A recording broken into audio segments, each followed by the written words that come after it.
Hey everybody, I am back with this week's movie review. To keep it up with the theme of the Halloween season, I'll be covering something I've been wanting to cover for at least the past couple of Halloweens, but I'm getting around to it now.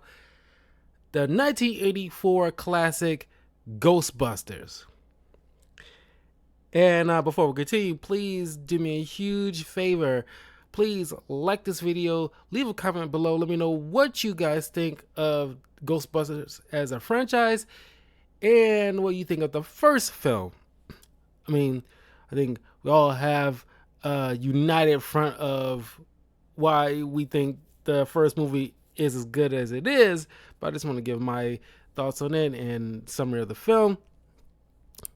Uh, at some point, I'll cover at least the sequel. But honestly, I don't know. If you guys want me to, you can leave a comment. Let me know if you want me to cover in the future the other Ghostbusters films. Because after the 2016 Ghostbusters film, I kind of like just got turned off by their attempt to continue or reboot or soft reboot or requel this franchise every which way possible. And now I argue Ghostbusters 2 was a decent sequel to this film. But I mean, I get it. 2016, it's been a long time. Why not? And we had successful like TV shows in the past, like the OG Ghostbusters cartoon and the Extreme Ghostbusters, which I watched both as a kid growing up. But I think that's where we should have left it. But it's been such a long time, 2016. Why not try to bring it back?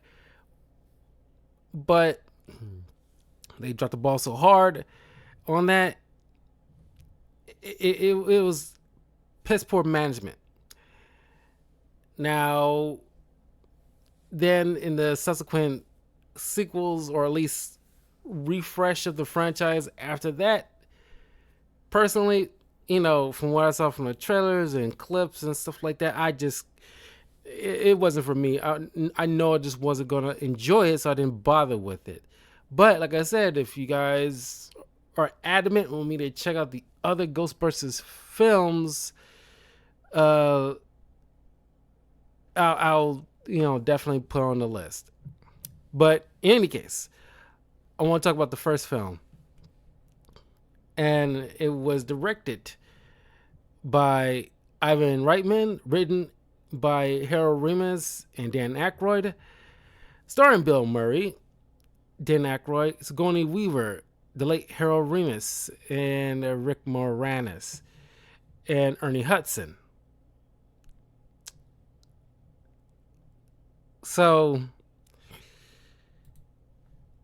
there's some fascinating stuff that happened behind the scenes of this making of this film. Just to get everything cobbled together and it turned out as well as it did is just an amazing feat in its own right, which proves so difficult to replicate. It's kind of like, because I think Hollywood is trying to force something instead of allowing it to organically happen. I equate this moment, this lightning in a bottle moment, to last year's Barbenheimer, where things just organically blended so well. Now, I didn't watch Oppenheimer. I do intend to see it at some point in the future. I never watched Barbie. I wasn't interested in Barbie. From the stuff that I've seen behind the scenes, I mean, not behind the scenes, but like clips that I've seen and people's reviews of it, people I legit trust and not crazy biased one way or the other. It's just like, yeah, it just wasn't going to be for me. But it's just the promotion of those two films blended well, and the marketing, I gotta admit, was genius marketing, and it happened so organically. And what people are worried about, soon after those films were released, is studios trying to force, because they tend to learn the wrong lessons by like, oh, which movies are coming out, in the same week, how we can force a Barbenheimer thing again, and that's where they drop the ball. It's just like it's just like one of those fate situations that just happen to work out in your favor. If you try to force it, people will read it and they'll be kind of turned off by it.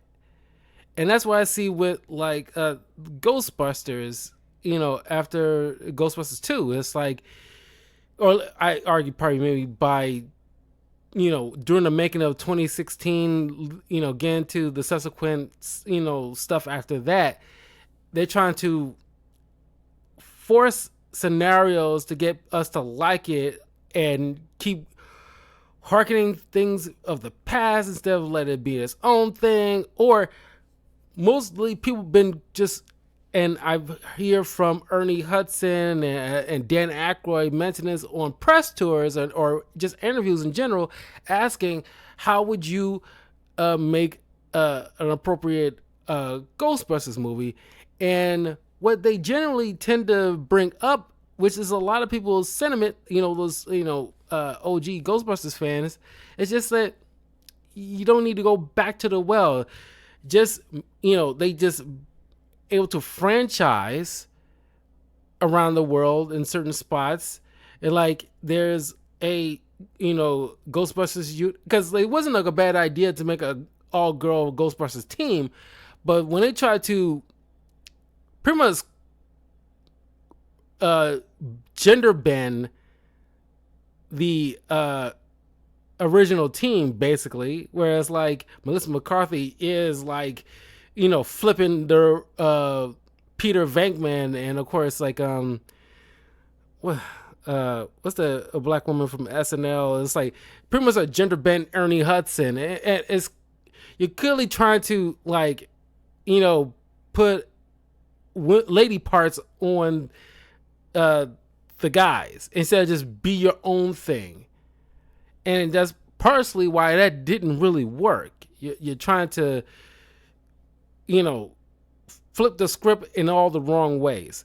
It's okay to have a all female team of Ghostbusters. That's perfectly fine. Just let them be their own thing and have their own little personal quirks. Don't try to take what worked with these guys and apply it to them that it doesn't match. It just like you franchise the team instead of they started out as one single unit in New York City, but then there's other supernatural threats all across the globe.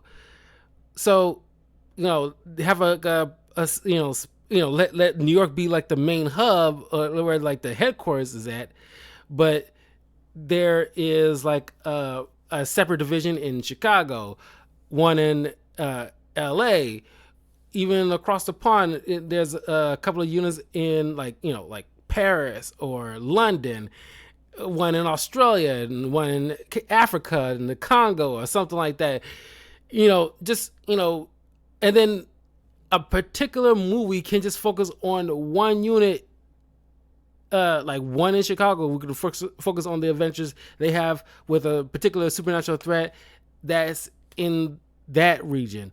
Or if there's another movie, just go to a different unit that is set in London, and they dealing with their own unique threat. And you don't have to, and don't try to bring in as like a glorified like trying to force butts in seats, quote unquote, like they try to do with the whole Super Mario thing, hiring Chris Pratt because he's a top dog right now, and instead of just hiring just any old dude who's like a legit voice actor. Just you don't need to like, oh, let's bring in Bill Murray as a cameo just to make sure we can guarantee like you already got the IP. Let the IP get the people drawn in. If they are not interested in seeing it, don't try to force those Bill Murray boomer lover. I don't want to use the boomer in the wrong. I like Bill Murray too, but don't try to get like those old school Bill Murray people just try to come buy a ticket by bringing in Bill Murray as a glorified cameo. Just have a new set of team with their own unique supporting cast and just rest on the fact that you got a Ghostbusters IP. And if you build it, they will come. And that's where they constantly slip up. They just don't want to just, Hollywood just don't like taking risks all that often. It's very rare they take a risk on certain new ideas.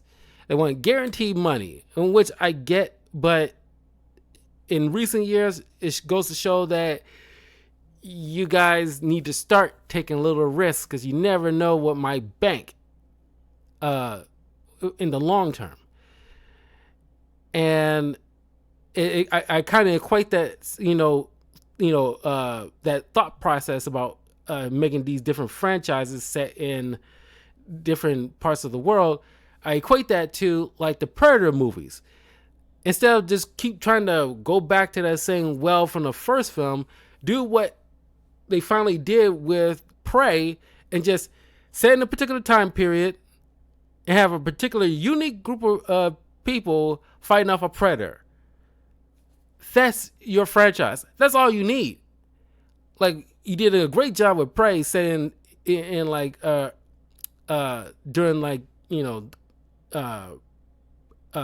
I forget what time period it was, but it's right when like the colonial people starts, coming in, but it's still a wildly a heavy with Native American populace in North America. But set like a different time period where it's like, I don't know, WW2, and there's a during like I don't know, not Battle of Normandy, but some point in WW2, Germans and U.S. Allied forces have to band together to take down a freaking predator during WW2, or during golden days of piracy, deal like a predator on the high seas, or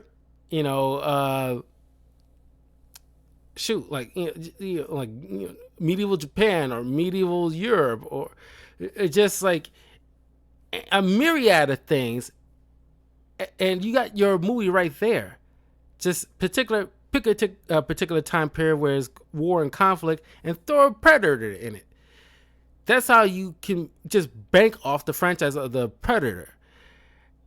And to bank off the franchise of Ghostbusters, just pick a city, pick a new cast, and have them deal with a unique supernatural threat. That's it. That's all you need. And people have been saying that for a mighty long time at this point, and they still not getting it. And Frozen Empire, it has a very kind of mixed reviews, and I'm getting off tangent here. I'm supposed to be focusing on the first movie, but I'm just saying, the first movie was such lightning in a bottle, and Hollywood is just having a tough go of it, which is not overly complicating it. I wouldn't say it's a tough go.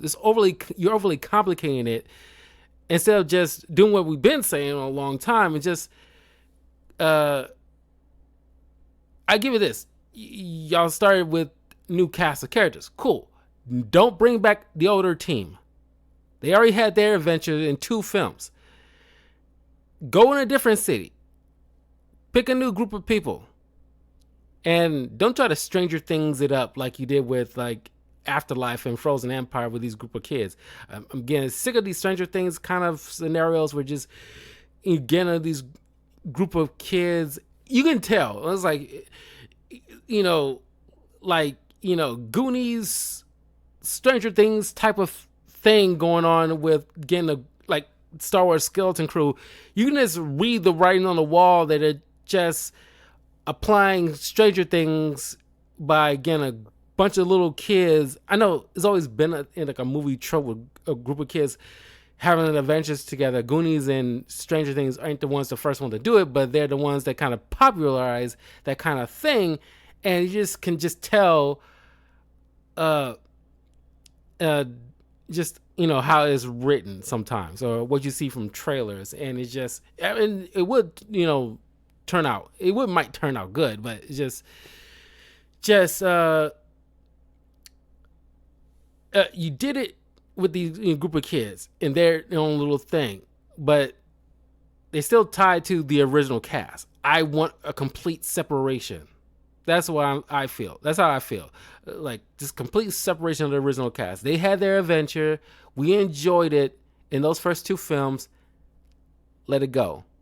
They can't be, I'm pretty sure Ernie Hudson, Bill Murray, Dan Aykroyd like to, try to be involved in other things, but they keep probably getting calls about, like, oh, there's another Ghostbusters thing. You want to join it? Of course, they're going to say yes because it's a paycheck, but I'm pretty sure they still like doing other things or being called in for other projects that doesn't have to do with this one particular source.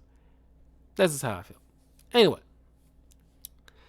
so the way the first Ghostbusters film opens is just, oh my God, it's brilliantly done all throughout this film, where it has like a right balance of horror, comedy, sci-fi.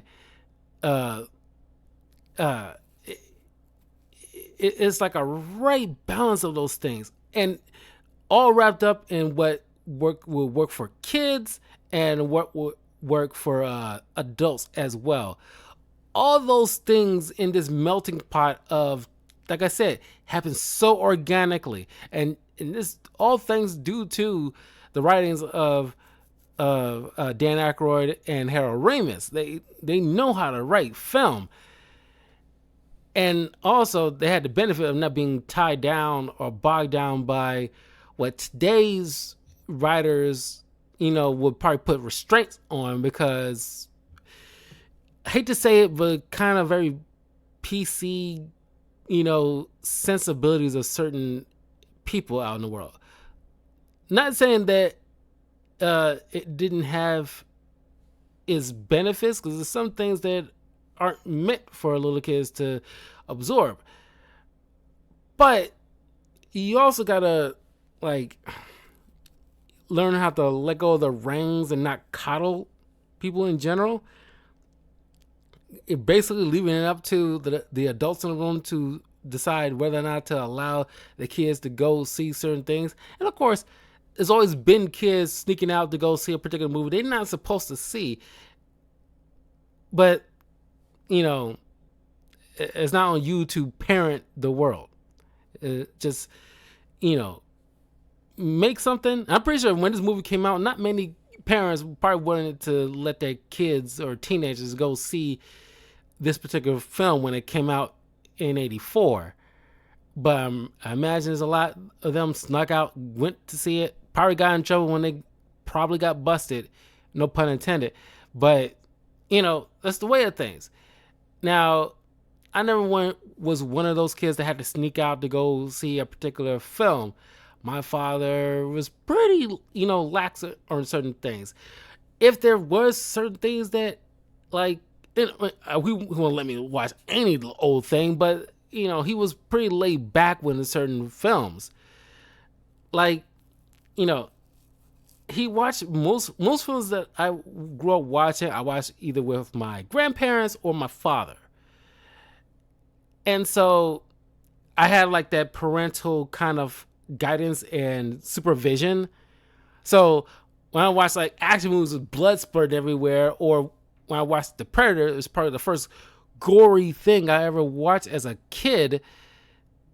My father was right there to watch it with me, because that was probably my first experience with watching something that's kind of like really leaning into like something gory without it being classified as horror.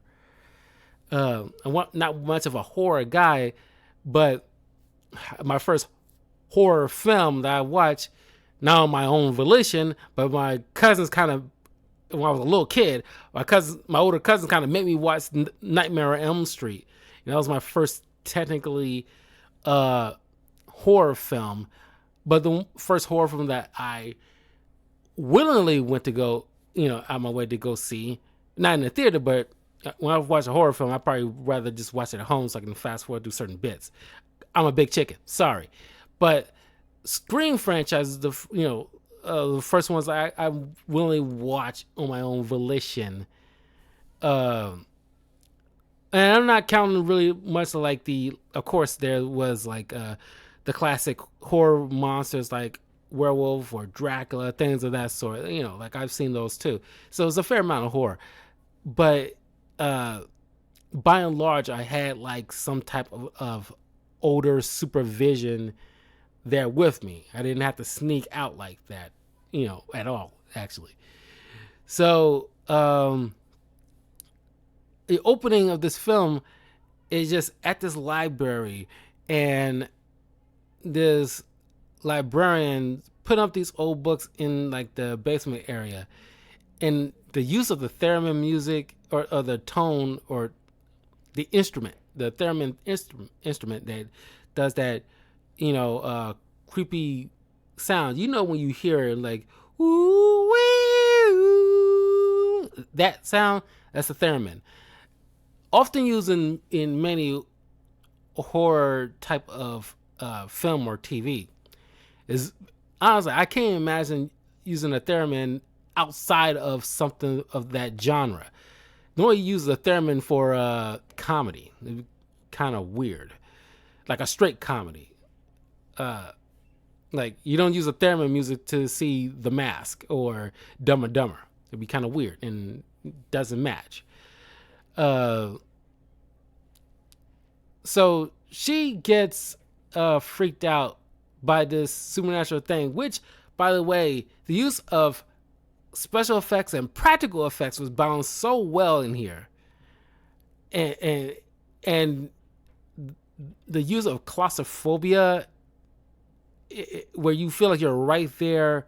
It happens not only in this scene, but in quite a few scenes where you feel like you're being chased right along with a particular character. The camera is just following, and it's done so well. And as soon as she gets freaked out by this glowy apparition, transitions into one of the most kick-ass theme songs in a film, or at least in general, ever to be created. The Ghostbusters theme song. It also has a great, if you have the chance, also highly recommend that you guys watch the Ghostbusters theme song music video by Ray Parker. And it has like of course the main cast is on there, but there's also some in the other actors you might recognize that's in the music video as well, like Chevy Chase or John Candy. A lot of these actors at some point or another were originally asked to be part of this film, but they turned it down for various different reasons. Like Chevy Chase was offered the role, but I think at least quite a few people was offered the role of Peter Venkman, but in the end, Bill Murray got the spot. But Chevy Chase turned it down because he preferred to be a little bit more hype up more of the comedy rather than like it's still slightly in the horror element, but he wasn't really with that. And then John Candy was off the role as Tully, where Rick Moranis ended up getting the position because Eichmann didn't like John Candy's like certain suggestions that didn't fit the character he built with like Tully, because he wanted to go with like a German accent, and there's other requests that he thought probably would have fit the character, but to the writers and the director didn't really align what they envisioned. So he pretty much couldn't go with it, and so it was like a legit like a creative difference, not like the way people just throw out words like that, knowing that it doesn't. Because when people use the term "had a creative differences," now it seems like more often than not is used to the regular people will just see as like, yeah, y'all just pretty much probably had like a fight and y'all didn't want to make it seem bigger than it actually, didn't want to make it seem bigger than it actually is. But it's actually no, y'all just probably like kind of like a legit argument that got heated. This seems like a legit creative difference. They actually liked each other, but they couldn't make what each other want work for the film, so they kind of like just parted ways on that kind of situation. So all the people who were asked to be brought along to the film that but ultimately turned it down, they still has some level of connection to the film by being part of like the music video, which I thought was kind of a cool touch. And so they got little spots. It's been years since I've seen like the music video, but it's actually pretty dope to learn about. Anyway, so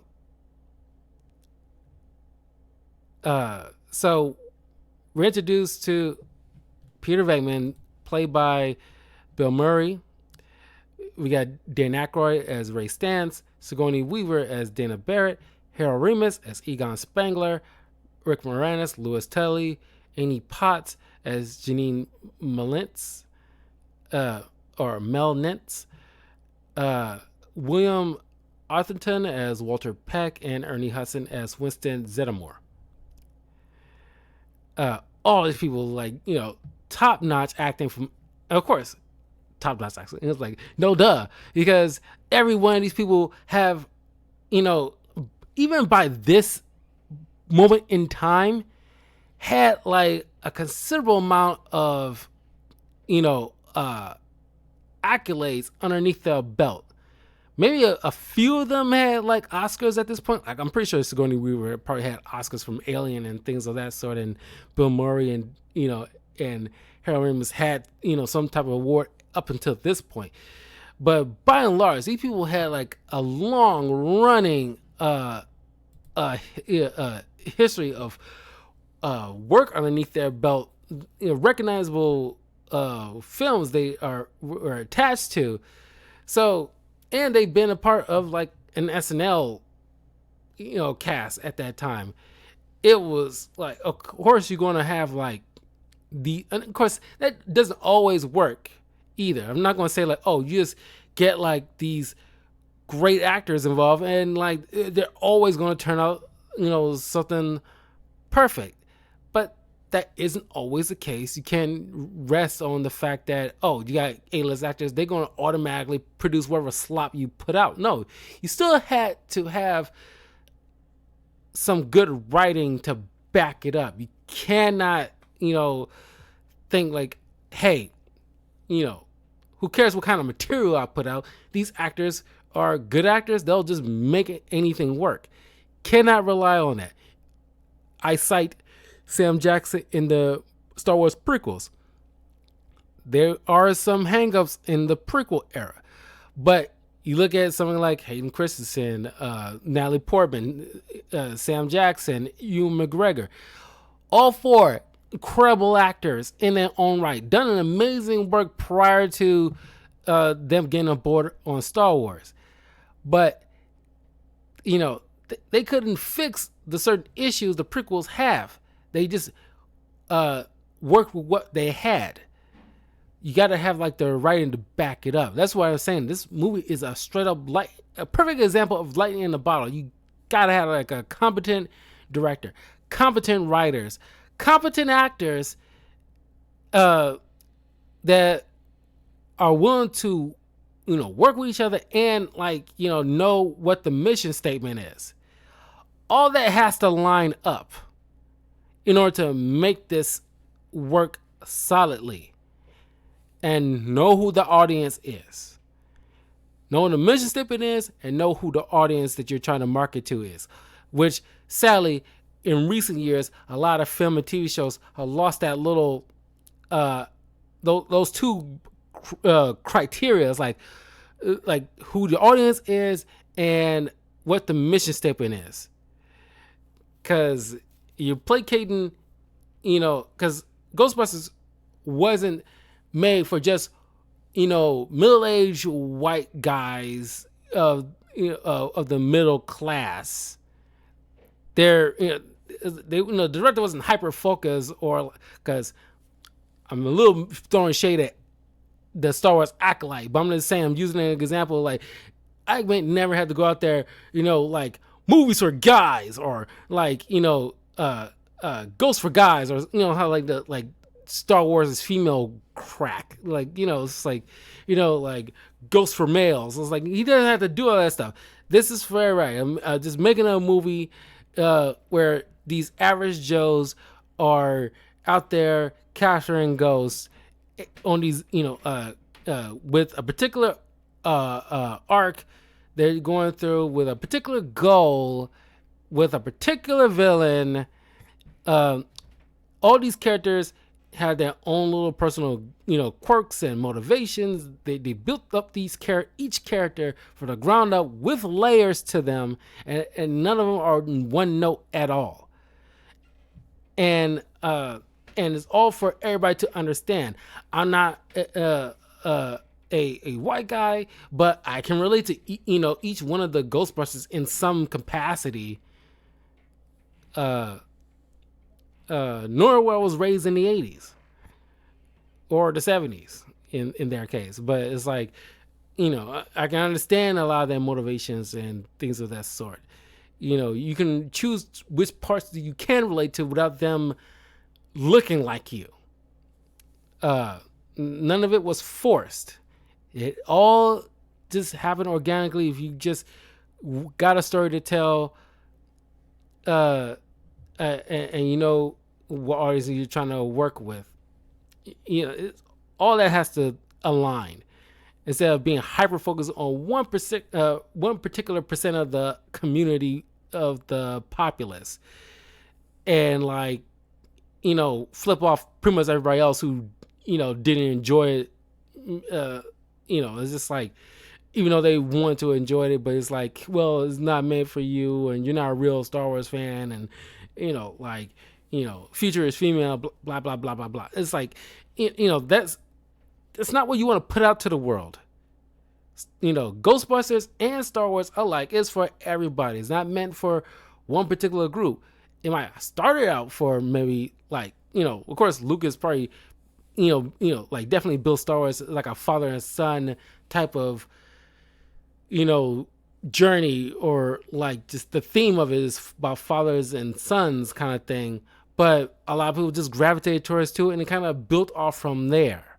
It doesn't mean girls can't get involved too. But the main crux was like a father and son story. Ghostbusters, everybody can enjoy Ghostbusters. You don't have to be just a guy to enjoy Ghostbusters. Girls can enjoy Ghostbusters. Whoever demographic you fall in line with, you can enjoy Ghostbusters. But it started out just telling a story about these middle class guys who pretty much like glorified firemen just capturing ghosts. That's all there was to it. But then you built off where everybody can just pretty much enjoy. That's how it's supposed to be.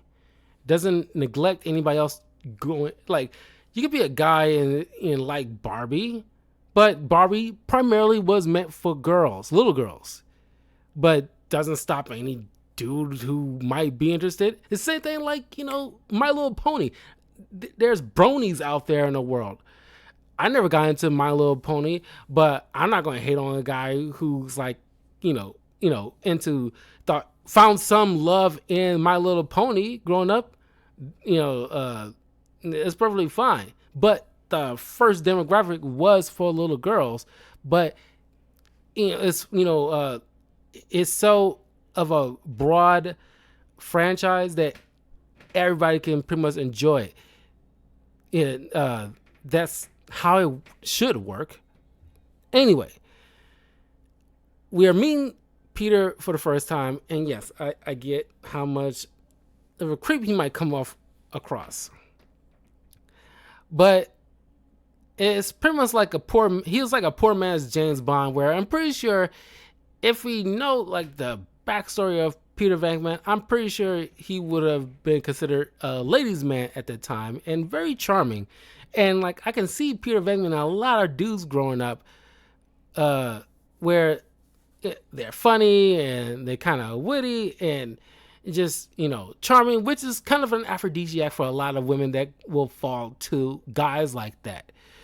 So while on the outside looking in might seem kind of creepy how he come across in certain cases, deep down he's actually a legit good person. He just had these certain quirks that might not always be the best, but doesn't make him that much of a creep. It all depends on your point of view, but it just seems like he at that time was probably considered like a bit of a player. And I'm pretty sure we all know guys like that. Doesn't make them bad in any kind of way. They're just good at picking up girls. And I also love how Dan Aykroyd, how he talks in this. It seems like he kind of carried that into his daily life. Every time you see him in like interviews and stuff like that, he talks like Ray Stantz almost all the time with these big words that's seem overly complicated explanation, like a roundabout way of trying to talk. It's just like you get it, but some of it you don't. But it seems like that's pretty much like a way Dan Aykroyd kind of speaks. And he does this kind of like a very not crazy rapid, but rapid-ish pace, where it's like I don't even know how many takes it took to him to get through his line of dialogue, but it speaks to his skills as an actor, because like I don't even know if I can like get all that out and conveying it with such emotion and eagerness and just it takes a level of skill, and just to get all like read the lines from the script, memorize it, and convey it in such a way that it seems so natural. It's just like it'll probably take me quite a bit of tries in order to get it down to a science, but that is just impressive. Also, I want to bring it up because I might end up forgetting.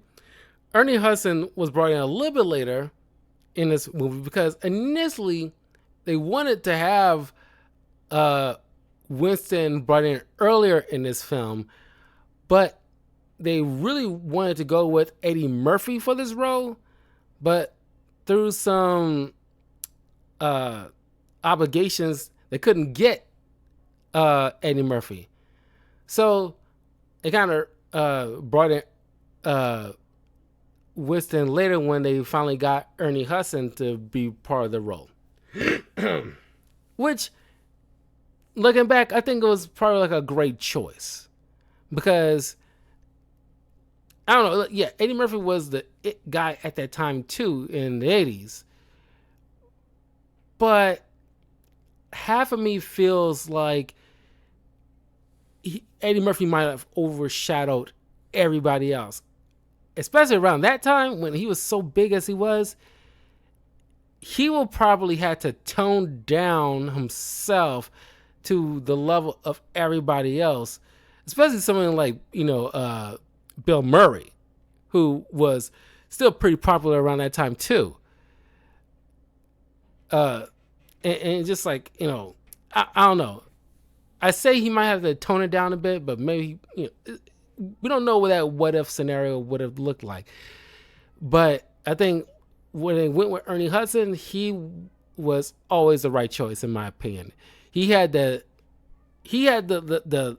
charisma and the comedy and just the groundedness to him that fits, in their world. That he's the grounded source on outside, or at least for the audience, grounded source. While like Peter, Egon, and Ray were the intellectuals of the group, or at least has some kind of doctorate or in their or scientific background. Winston, if you look it up, had more. Well, they couldn't write it into the story, but according to the director, he had this like military background, and he was in construction and things of that sort. And before he decided to take a job as like a Ghostbuster, it was it's all worked out perfectly. Oh God, he's upstairs. And they was so freaking loud. Oh, sorry. Um, so it's a shame that we couldn't get all of Ernie Hudson's backstory, or at least Winston's backstory in this, but it works well enough. Uh, but anyway, so uh, they get word about a supernatural occurrence at this library. So Egon, Ray, and Peter go to this library and interview this librarian who had this contact with this spirit. And I didn't know this until I rewatched this film, because I watched this film like a dozen times, but I didn't pick up on the fact that uh, when they asked her certain questions about like, and I like they do their due diligence here, because once they get established, they mention about how they get like certain people calling in about like where they feel like it was like a supernatural occurrence, but they just probably just everyday whack jobs. It's New York, so I'm pretty sure you get a lot of that. They have to ask certain questionnaires just to filter out the BS, or see like there's some kind of connection to some kind of supernatural origin through their familiar background or something like that. They don't know. They got to ask certain questions. It's kind of like a doctor, just to get to know their patient enough so they can find the source of the problem. Because I'm pretty sure there's people who might have anxiety, might think like, oh my God, I feel like I have this, or they just might be paranoid. They feel like they have all these kind of things, and the doctors go through everything, and it's like, no, it's probably all in your head, but they still ask their questions because they still take the job seriously. I equate that to a doctor. They got to ask these kind of questions. And so one of the questions Peter asked this librarian, do you have your family having familiar background to any kind of like schizophrenia or anything like that sort? And the librarian brings up about like an uncle who thought he was this patron saint. I forgot the name of what she said, but if you look it up, the saint that she mentions is the real life patron saint of librarians. So given the fact that she's a librarian, I thought it was like a nice little touch, a nice little touch in the writing. Whereas if you know, but we have the technology to actually look this kind of thing up, and it's like, wow, that's a nice touch with this whole picture saying she's a librarian. She got like a uncle, probably was a librarian himself. So they go down the basement. Oh, and I like this, owner of this library, and him, just like the guy in the hotel that they helped capture a ghost there later in the film, all just want to have things handled discreetly, and they also neurotic and nervous and everything like that because they want to keep business and stuff like that. And I thought it was kind of funny. They had that kind of, they dealing with these business owners that all behave in a similar manner. Like, can you handle this delicately? And they won't. And I imagine if you're dealing with the supernatural, Nothing's going to be handled delicately. You dealing with like a supernatural force that doesn't give a crap about property damage. They're going to do what they're going to do. And, the Ghostbusters, or anybody who hunts ghosts, they're going to have to do what they have to in order to capture the thing or exercise the thing or whatever. And there's going to probably more than likely going to be some, property damage. That's the nature of the business, I imagine. So they go down there and they see like all this ectoplasm and everything like that, all over the place that the ghost was touching. And the way they have these ghosts look in a lot of cases, there's like a nice balance of practical effects and early CG effects. It blends so well. And it's like, honestly, like, I don't know what tools they have to use, but just as they walking around the corner and they see this apparition just floating there, and just the look of it, it's like, yes, you can see through it, but it also at the same time, it feels like it's there. And it's the power of movie magic, in a sense, as well, where it's like, wow, you're like you feel like you're right there with them. You're face to face with something that you cannot fathom. Like you probably read about in books and nursery rhymes and seen in film, but never in a real life scenario. And it's probably blowing your mind right now. You don't even know how to even, your first reaction probably would be to scream and run away. But given the fact they're scientists, even though they're still legit scared, because they're just still people. They're not like glorified like superheroes. They're average Joes, but they're scientists as well. So as Egon would put it, like, I'm scared by beyond any rational thought, but he still have a composure about him. So that's how they're kind of carrying on a bit. And you'll think like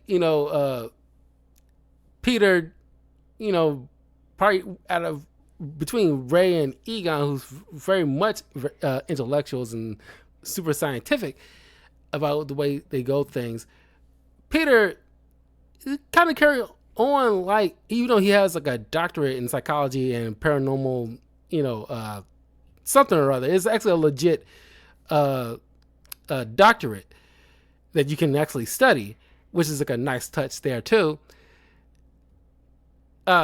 He comes across, as Dana would later put it, like a game show host. And you need somebody a bit of a talker, or at least can get the silver tongue and talk your way, out of the situation. So yeah, it kind of fits where he's kind of like the guy that, is kind of like a people person in a way, which is more so than Egon or Ray. But that's the accolades I like to give to the writers, like Dan Aykroyd and Harold Ramis, because they're brilliant writers. Obviously, they made sure that none of them have, even though 3 out of the 4 have doctorates, 2 out of the 4 are very scientific. But each one has their own unique characteristic and quirk about them. Ray, yes, is very smart, but there's times I can kind of like a young child. He got like a youthful spirit about him, and come across kind of like, I don't say dopey, but it's like you see him, when they first go to when they, looking over where they will be their headquarters, the firehouse. He's, playing on the fire pole, and he's just like a kid at a candy store, and he wants to sleep over immediately. And it's like, adds a bit of charm to him. He's not one note. And, you look at somebody, Egon, who's probably the most scientific and the most intellectual. He has his own little quirks where he doesn't pick on the fact that, Janine kind of has a thing for him, and he likes to collect fungus and spores when he's talking about his like hobbies. And when he's like at that hotel and he's kind of hinted at Peter about like the 4 figures, Like he's not above trying to, you know, gain the needed capital for their services. It's just like those little hints gives each of these characters such a unique quality about them that is everlasting. That's why it was so hard for people who come into the franchise later on to get right, because they don't make sure that each of these people have like a unique thing to them. Either they're copying or they're trying too hard to be other characters, or they're forcing something onto them that I don't know, you beating over your head with it. It's just like none of it is naturally written for any later characters that come about in the franchise. It's just like I don't know. It's just none of it ever seemed natural to me. They're either copying or they're forcing it. Like Chris Hemsworth's character in 2016 Ghostbusters. Clearly, he was supposed to be like the Janine, or the male Janine of that that movie, and Chris Hemsworth is a very funny guy, and of course sometimes you have like certain dumb goofball characters in the film that is funny and charming, but also dumb at the same time, like someone like Curly Howard in the Three Stooges. But even like someone like Curly Howard, who is the dumbest one out of the three, has his charming moments, isn't like, too stupid where you can't function in society. He knows what certain things are. Chris Hemsworth's character in 2016 Ghostbusters is played too stupid. The same thing I feel about that Jockhead in Hocus Pocus 2, where he's played too stupid. You can have dumb, funny characters, but don't make him so obscenely dumb and it's like he doesn't know how to operate around the freaking world. Whereas like Chris Hemsworth's character, I don't even know the guy's name, don't even care to remember it. He wears glasses, but it doesn't have any lenses on them. Of course, that's funny on his own merit. But when something loud happens, he covers his eyes. That is too dumb. And you went over the line from funny dumb to just annoyingly dumb. Where it's like, you're trying too hard. Is a good example is what I'm trying to say. You're trying too hard to try to make us like the character, and you're forcing laughter. It's like you're beating a dead horse with a joke. Anyway. So after their failed encounter with a librarian, who knows if they actually capture the thing eventually, that's one of the things that always bother me. You can assume that they went back to the library to, once they got the proper equipment set up, they go back to the library and capture that thing. But who knows? They never addressed it. You just have to assume that they did. But me growing up, that was always the thing that I always wondered. Did you actually go back? You didn't have the equipment at the time, so you had no choice but to run away because you didn't know what to do once you got one, which is another thing. Even though your expertise is trying to prove the existence of the supernatural, which in nowadays, people widely accept there are supernatural things out in the world. They exist. We have ghost hunters and all these other TV shows going to like exorcisms or going to these abandoned homes or castles or, ruins or whatever like that around the world and encounter supernatural unexplained phenomena. So it's widely accepted that ghosts and other supernatural things are, pretty much accepted that it's, a thing. Like maybe 90s or, I think that's where the turning point part would be, is probably the 90s.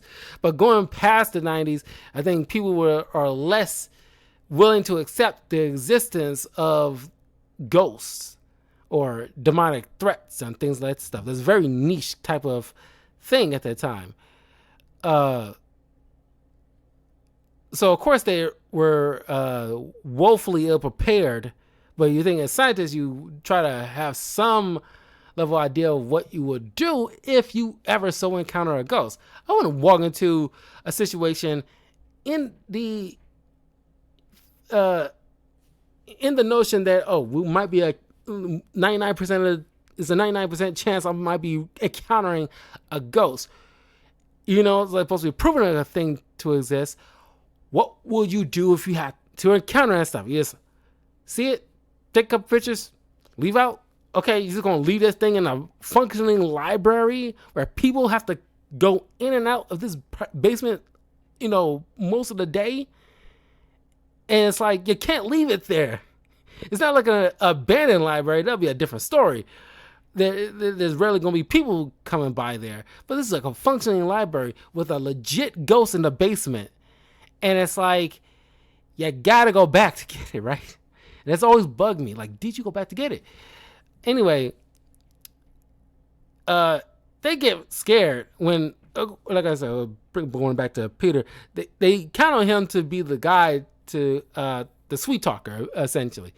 So it's like they look to him and like do the talking because they don't have like the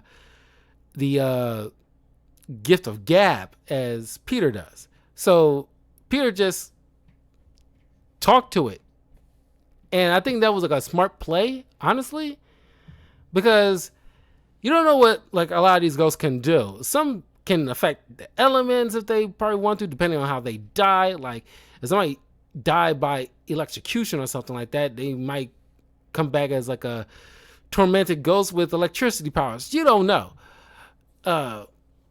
So it's probably wise to like, come with some respect to it. It's like, hey, where you from originally? And the thing just shushes you. And it's like, okay, you don't know what to do now. So he's like, get her. And it's like, yeah, that will do it. But they end up running out because, like, yeah, they're still people. It's like, because they're dealing with something they can't explain and they can't interact with. It's like they're woefully unprepared.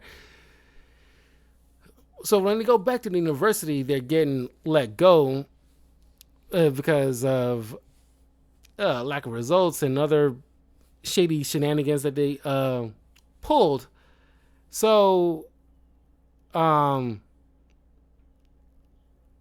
they pretty much out of the job and doesn't have the necessary resources to continue on with their research.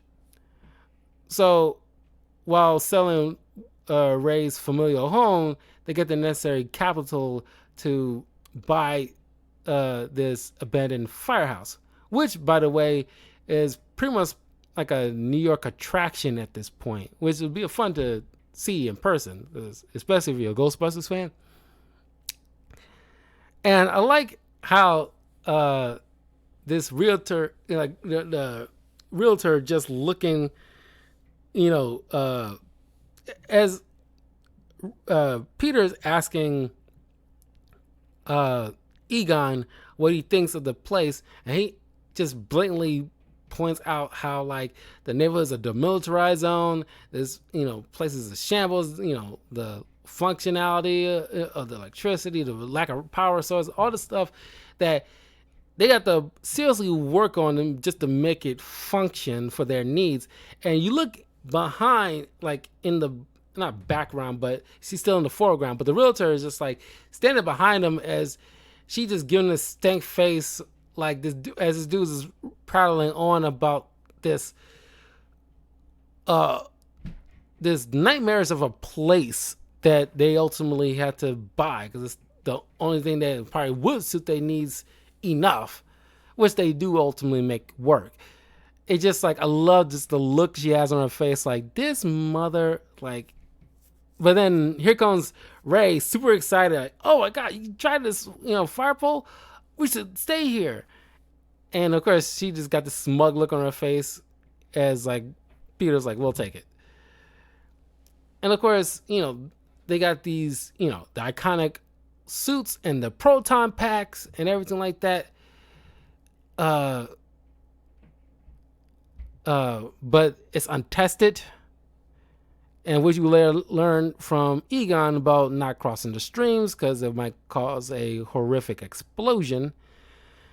Was another thing, because here, this shows like beauty of character growth and the hero's journey kind of thing. It's like, yeah, as smart as they are, they're screw ups.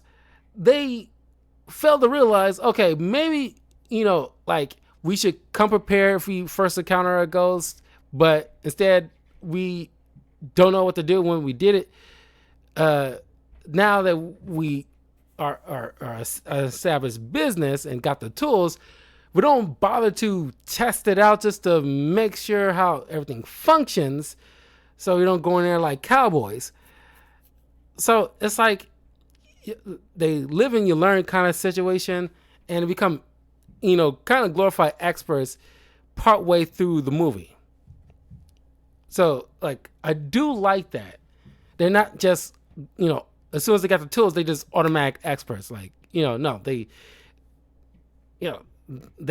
gotta learn how to work these things.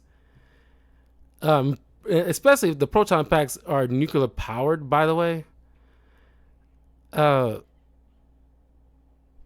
Before we get further in, we are introduced to Dana Barrett, who is a cellist at an orchestra, and she's encountering supernatural anomalies in her apartment, and she goes to the Ghostbusters after her refrigerator is pretty much leading like a portal to this other dimension with this dog creature shouting Zool, which, by the way, little known fact, I had to look this up a while back. Zool is an actual kind of like a ghostly, has connection to a legit kind of ghost over in England. Don't know what place, some kind of ruins or something like that. Zool is some type of poltergeist that the writers kind of took the name to apply to one of the antagonists in this story. So I like that little element there. It's not exactly a demigod like in the movie, but it's seemingly a legit poltergeist that from England, from some kind of particular location in England that's haunting some kind of area. I don't know. So she ends up going to the Ghostbusters, and of course Peter immediately is smitten and trying to hit on her. But of course, like with the librarian, asking Dana all these kind of questions just to narrow things down, just so she's not like any run-of-the-mill, whack job on the street. She's legit telling the truth. So Peter goes to check it out. Of course, he's not taking his job seriously because he's trying to hit on her, but sure, not a very professional way to carry yourself in any kind of scenario. But it's nice to establish that right off the bat, so that way we know this is just the character. Like, he likes to hit on hot women. And of course, he kind of like persistent about it, but he knows eventually when to tone it down, at the very least, when he's actually kind of like got his legit attention. She's not some kind of bimbo or anything like that. By the way, it wasn't until, because I've seen Alien several times growing up, but it's in Ghostbusters, it's the first time I actually looking at Sigourney Weaver as like, wow, she is a stunning woman. And she, not just generically stunning type of thing, it's just like with somebody like Margot Robbie, it's just certain people have like certain facial symmetry that is just universally understood, like, yeah, that is a beautiful person. It's just got that certain bone structure where your brain just acknowledges instantly, just like great genetics, probably like legit, familiar background, just like, you know, made from good stock. Similarly, like, Chris Hemsworth family and, Margot Robbie or George Clooney or Brad Pitt, their familiar backgrounds probably like, I won't say planned or precise, but it's just like, only breed with nearly perfect, beautifully built people through their lineage up until this point in their era, where it's like, yeah, they come from like legit, beautiful stock. So of course it makes sense that they, come out like good looking as well. It's like I be hard pressed to find anybody in that family ugly or traditionally ugly. Anyway, uh,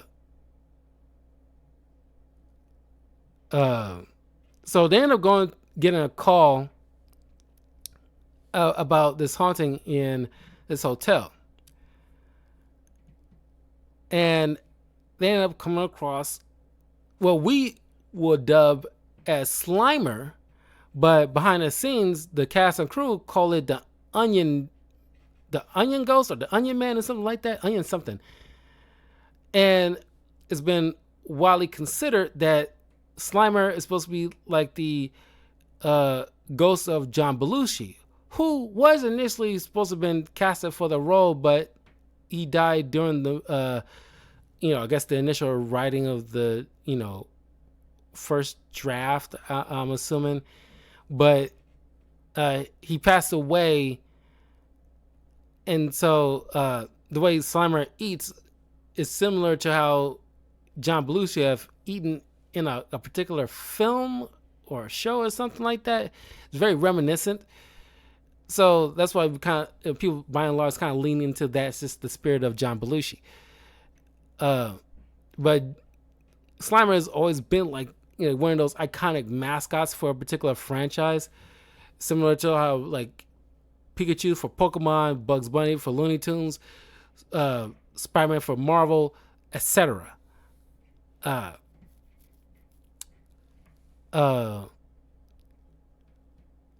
So, Peter gets slimed, and I often quote, there's so many quotable lines out of this film, but I often quote like, he came, he saw, he kicked his ass, or he slimed me, Ray. Or cats and dogs living together, mass hysteria, which is listed as one of the most, one of the highest, quotable lines in a movie history. That when people say it, don't know how many of them actually knows referencing Ghostbusters. It's just in the verbal zeitgeist. Anyway, they end up going to a ballroom where this Slimer is holed up at.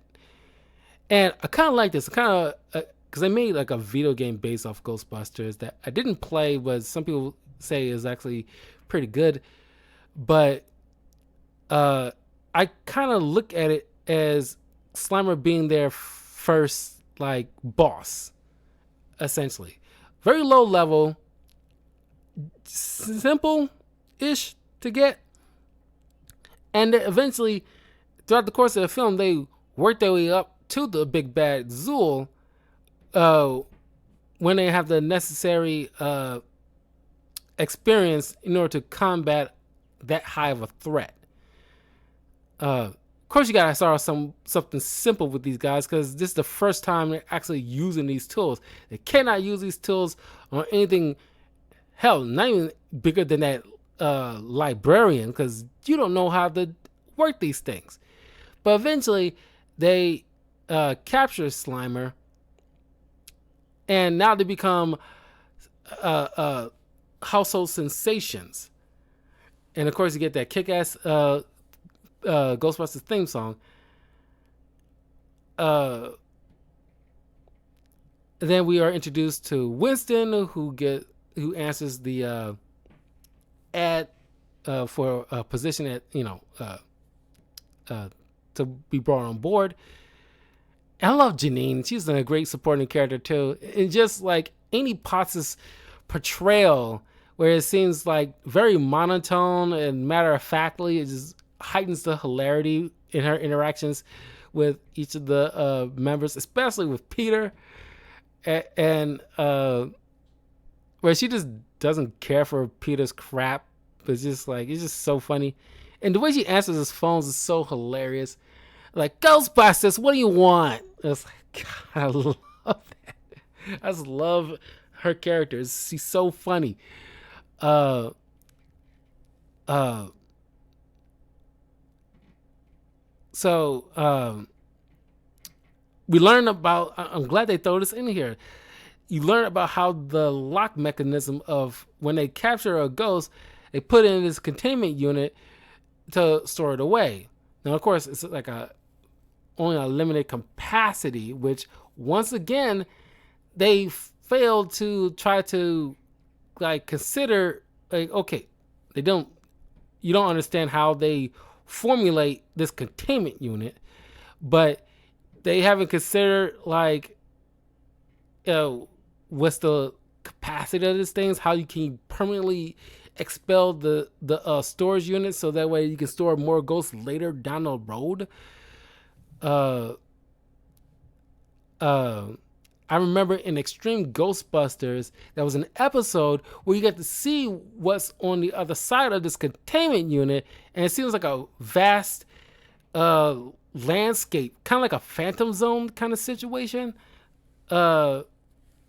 which I imagine that the containment unit has long since been expanded somehow, but it's never fully explained how they can expand the space, or just, well, I guess in the TV show they just kind of alternated to be like some doorway they gain access to that's kind of like a different dimension, where they just dump all the spirits that they end up containing into this, pretty much like a Phantom Zone from like Krypton. And it's like, just put all the evil spirits there in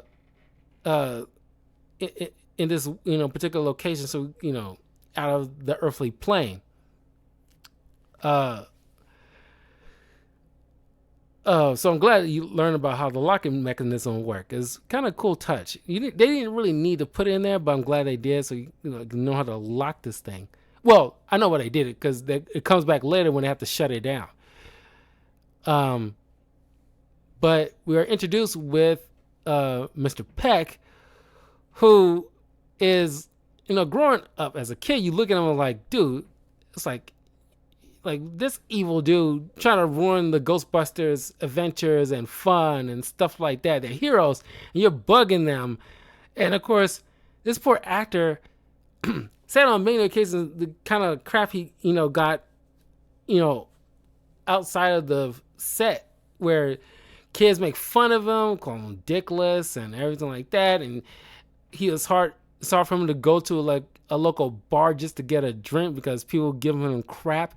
He had to go through a lot of stuff because of that. And I imagine there's other actors who played a particular role in the film, and obviously as like not the main villain, but an adversary or a rival, and they get crap from ordinary people because, like, the guy who plays the Shooter McGavin in Happy Gilmore, he got a lot of crap outside of the film because of what he put Happy Gilmore through.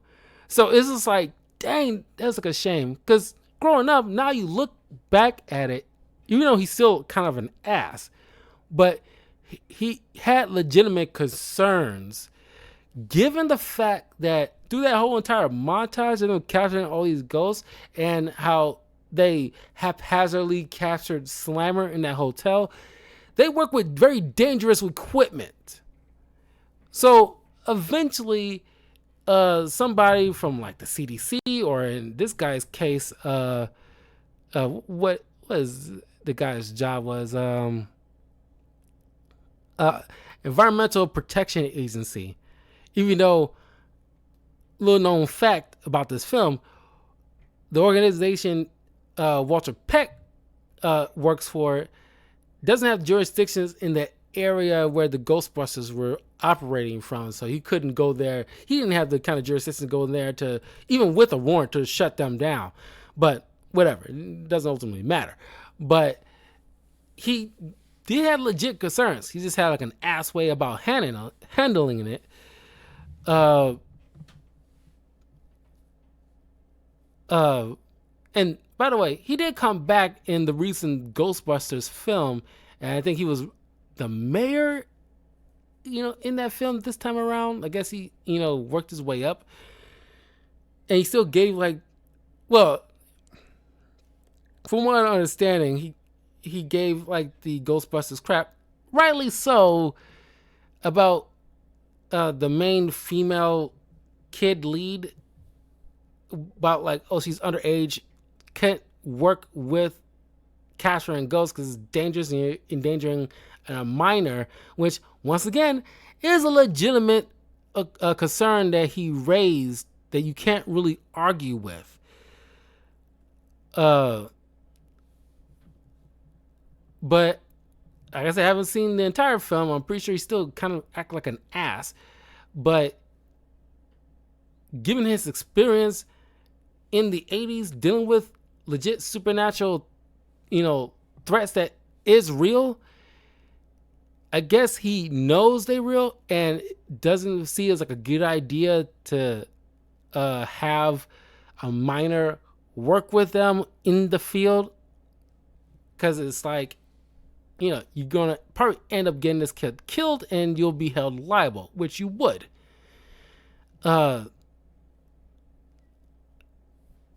So Peter says like, you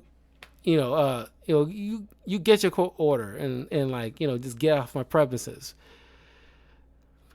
Peter later explains to Dana later about Zool being a demigod for Gozer the Destructor. But they haven't found that. Still gaining more research about this entire scenario. But it goes to show that they actually do their due diligence when it comes to research and how to handle particular supernatural phenomena, because it isn't just as simple as capturing ghosts. Sometimes you got to figure out a way to trick a ghost into a particular trap, or understanding them a bit more in order to know their motivations, so that way you can better handle the situation instead of going guns blazing, because that light will get you killed. But later on, Dana and her neighbor Tully, who Rick Moranis, is amazing in this. It's a shame that, as he's trying to go back into the, acting here and there after he kind of semi-retired, and just again, like, it was a situation a couple years ago where he was walking down New York Street and somebody randomly punched him in the face. It was a horrible thing to do to this guy who was a very lovely guy. And it's just like, God, it's like punching Mr. Rogers in the face. It's just kind of a very dick thing to do. But he's such a great comedic actor. A lot of these actors ad-lib a lot of their scenes, which hardly shows. But more specifically in that, party scene with Tully, who the entire scene in that party was completely ad-lib, entirely. But Dana, eventually Tully, get possessed by these demon dogs. Now, when Tully getting chased out of his apartment by one of the demon dogs, nobody decides to do anything. And I know it's New York. We've seen everything. It's like, God, I don't even know how people live in New York and just how often strange things happen. Often, like, it's like Men in Black 2, like with Will Smith put it, or Agent J put it very succinctly. Like, it's like, oh, we're New Yorkers, we've seen it all. Like, save us, Mr. Black Man. I was like, you're ignorant. All y'all are horrible. Not all y'all, but I'm saying, like, God, you're so dense that you just like I know it's played for comedic effect, but it's kind of weird that you see like a guy being chased by a legit monster. And yes, the CGI. I praised the CGI earlier, but this is probably one of those. The Demon Dogs is probably one of those shots. It's probably the ones I can distinctly can point out of all of them. We're shot the worst. It was like horribly. I wouldn't say horribly, but it was less time put in to make that look good. It wasn't shot well, in my opinion. But that's probably the only ones that I really have trouble like enjoying when it's like, God, it looks so shoddy. But everything else was handled so good. That's one of those instances where you can let that kind of thing slide. So they get chased down and possessed by these things. Now they turn to the gatekeeper and the keymaster. Peter goes sees Dana, and she's possessed by Zul, the gatekeeper. And people had this problem when he shot her up with all that Forazine, or just pretty much knockout drugs. Wondering, like, did he carry that in with him, and what he's gonna do with it? I think people think too awfully of Peter because he's pushy, but he's not a schmuck. He probably, was like, he's a doctor. I'm pretty sure he just has those kind of drugs for a myriad of other reasons, or picked him up somewhere else, brought him back. I'm not sure, but people are so quick to really demonize Peter for the worst of the worst, and maybe it's because our current times that we live in, where we're thinking like, oh, pulling a Cosby or somebody. But I would give Peter a little bit of grace. Where it's like, no, I wouldn't think, despite his antics, wouldn't resort to drugging a person, because he kind of seems coming off as like a bit of a player that gets girls by his own merit rather than relying on something illegal and scummy like drugging somebody. So I wouldn't go as far as other people would when it comes to Peter. I like to believe deep down he's a legit good person. He just got like, very player ass attitude. But he needs something to knock her out because he's literally possessed by a creature and got to keep this thing sedated. And when he calls Egon and he mentions that he found like the keymaster, and it's like, we got to keep these two separate. And Peck later on shows up with a couple of cops and I don't know, engineer or some, worker to shut down everything, which causes the containment unit to, backfire for some reason and explodes, which don't understand how you build a safe where once you, shut it down, it causes like the containment unit to just like blow the way it did and then release all these ghosts. But it did. Now Peck just turns on everybody. It's like, oh, they did it, and then ends up getting them arrested.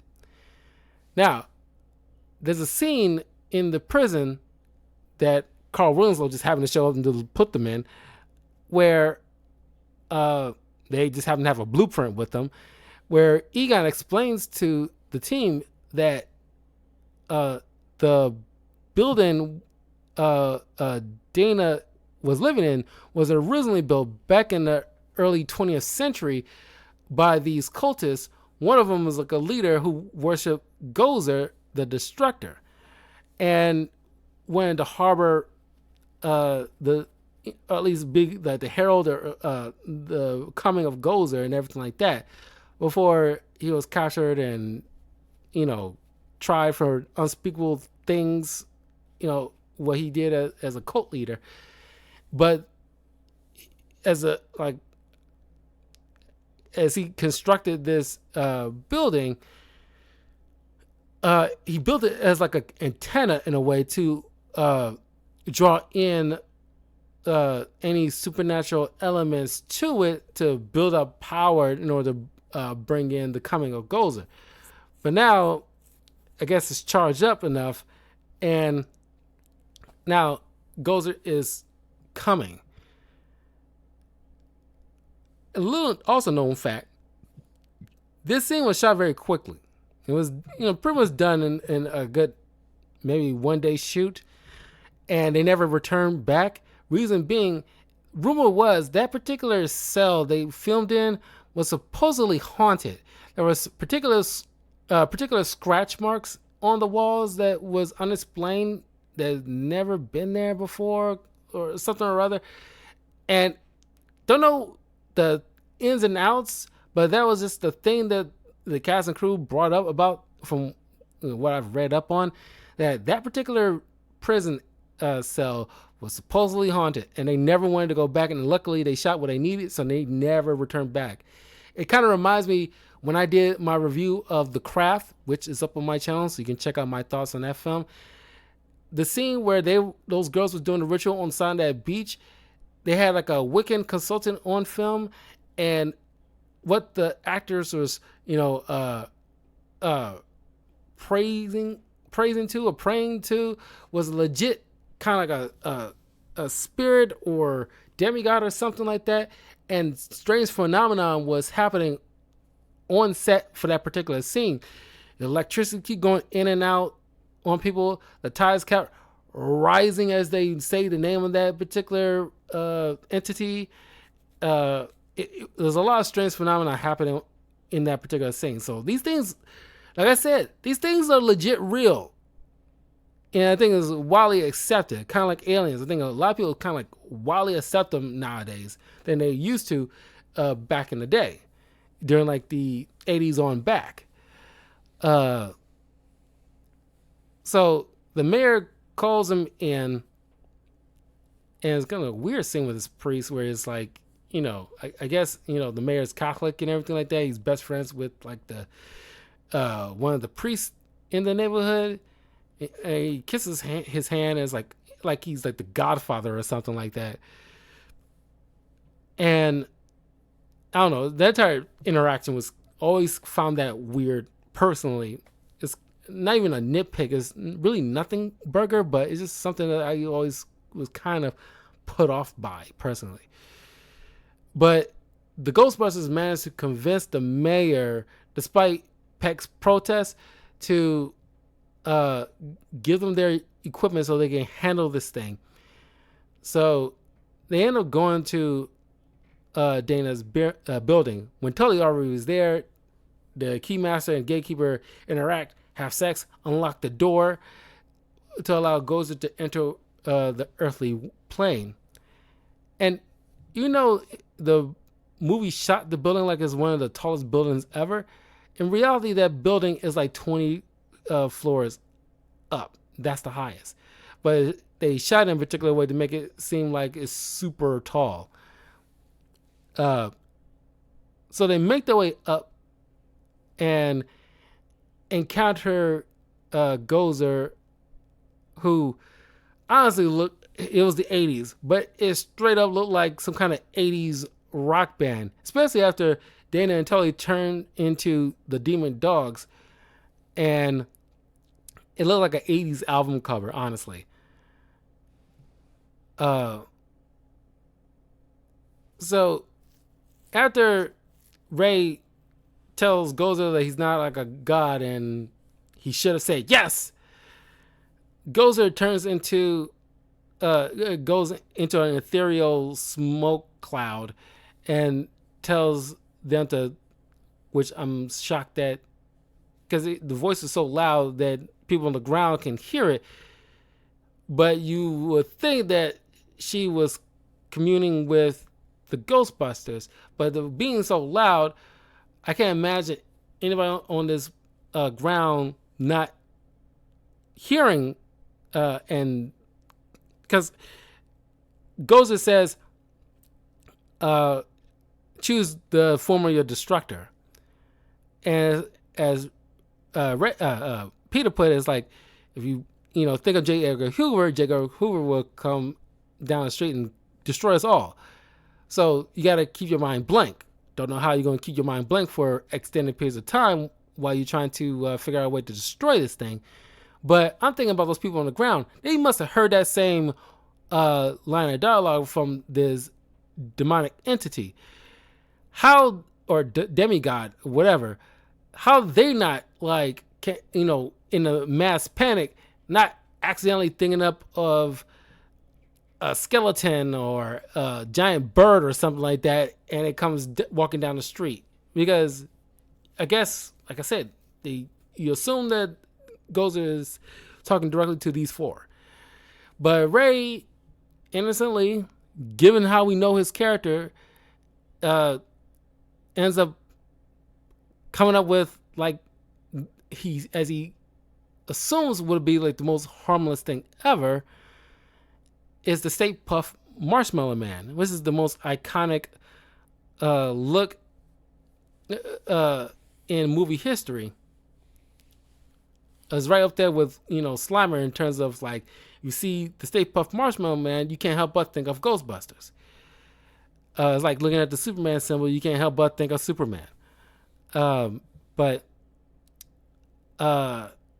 it comes walking down the street, and honestly, the scale of this thing and the way it was shot is so brilliantly done. And the Marshmallow Man comes trying to climb up the building to destroy the team. They fail at trying to hit the thing with their proton pack, but it just like absorbs the hit. So Egon comes up with the idea, going back on his warning earlier in the film about crossing the streams, and he says there's a slight chance they might survive if they aim it at the doorway, causing, I guess, like a feedback. And I don't know how many people picked up on this, but I like Peter in this moment, because while the other team are just worried and the potentiality of them dying, because they're essentially like firefighters. And like firefighters, there is a potentiality that you might die in the profession that you're in. It's even more so if you're a Ghostbuster. But seeing how scared the others is, Peter just being Peter is like kind of pushes through that in a way, trying to get them like some kind of like, like not showing fear. And it's like, I like this plan. If like I love it. Like, just like, it's kind of like, laughing in the face of danger kind of situation. Just like, you resort to that without breaking down or losing your nerve, because you're a monster's on its way to crush you, and there's a potentiality that you might die by explosion if you cross the streams. So you're between a rock and a hard place. But deep down, these are good guys, and they want to save their city. So they, are willing to sacrifice themselves in order to stop this thing from destroying the city and the world ultimately. So they cross the streams, blast the rays inside the doorway, destroying the Stay Puft Marshmallow Man and Gozer by extension, and save Dana and Tully. And the movie ends with they save, and everybody's having a little smoke break, because this is a smoke heavy kind of team, which I kind of like. We don't often see characters smoke in certain movies and TV shows, mostly because they don't want to encourage young kids to smoke, because whether you like it or not, it does instantly make a person look cool, even though it's not a good thing to do because it's unhealthy. But it's just like, I don't know, there's a certain moments in the past where I kind of miss when you see like just, not chain smoking, but every once in a while somebody might light a cigarette and just enjoy themselves a bit. But I think they kind of like was a little lax on certain movies and TV shows in recent years when it comes to certain characters smoking. Like recently in Deadpool and Wolverine, we see like a cameo of a Henry Cavill Wolverine with a giant cigar in his mouth, smoking it, or even with Matt Ryan's John Constantine for the longest time not being allowed to smoke, even though he's a chain smoker of a character. They every once in a while allow him to actually smoke a cigarette. Uh, uh, so yeah, I kind of enjoy that. I kind of miss those kind of things where people are not just too soft, when it comes to things that's so benign. But that was pretty much Ghostbusters 1984. Honestly, still holds up.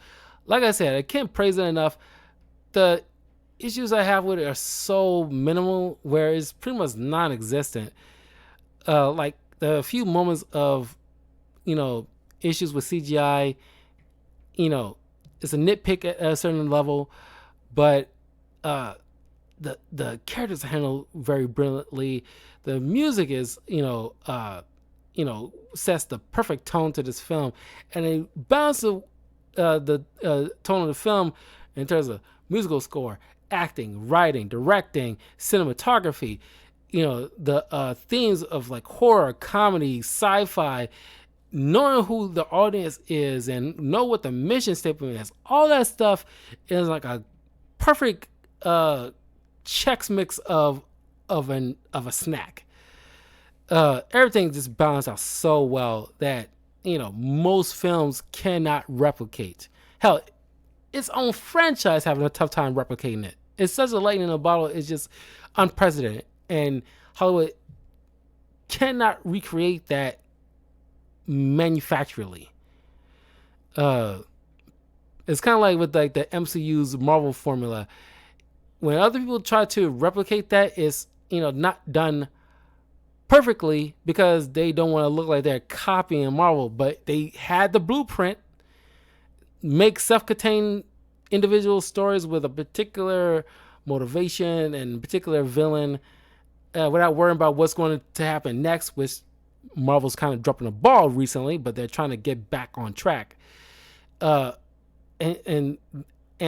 Hollywood, other studios trying to replicate that, and they're failing miserably, but they're at least in the past couple of years are kind of finally picking up the clue and like, okay, we got to restructure and just do it in this particular way so we can make money from this and not just haphazardly or trying to cut corners here. But anyway, yeah, that was Ghostbusters. Let me know what you guys think of the film. It's crazy good. And the next movie I will be reviewing is a Disney direct TV, the Scream Team. So I'll see you guys in a little bit. Take care. Peace.